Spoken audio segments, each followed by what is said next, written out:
Okay, sasa ukitaka kufanya minor scale tunasema noti ya kuanzia inaanzia kwenye noti ya 6 ya hiyo scale. Kwa mfano if it's A, then note number 6 utatengeneza do re mi fa sol la. Hapa kwenye la ambayo of course ni F sharp, hii ndio ambayo inakuanzishia scale, kwa maana ya kuanzia pale utaanza sasa. Kwa hiyo itakuwa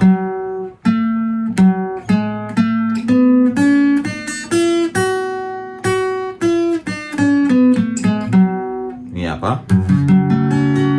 Kwa ukiwa unapiga A major, maana yake F sharp minor ndio inakuwa scale yako inaanzia kwenye F sharp minor pale, ambayo inakuwa sana kutengenezea ile la la ti do re mi fa sol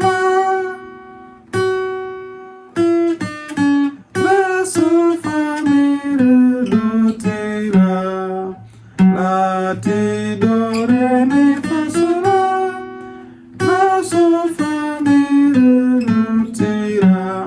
Kwa hiyo kwa A major inaendana na namba 6 yake ambayo ni F sharp minor. Noti ya 6 kwenye A ndio ambayo unaitumia. Kwa maana yake ndio unatengeneza scale kuanzia pale.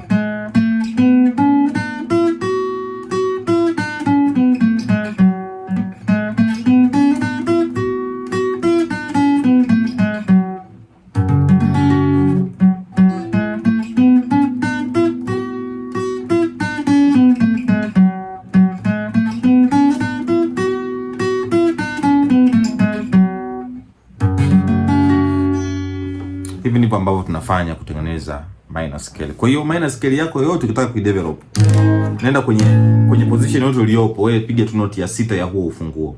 Alafu kuanzia pale ugenerate scale. Na vitu utakavyofuata ni vile vile vya major, ila sasa utaanzia noti ya 6. Kwa hiyo uta create scale kwa kutumia hivyo. Hiyo ndio mfumo ambao tunautumia kutengeneza minor scales. From the 6th note ndio ambao unaanza nayo. Alafu unaendelea kwenye octave inayofuata mpaka noti ya 6 kwenye octave itakayofuata. That's how we do it.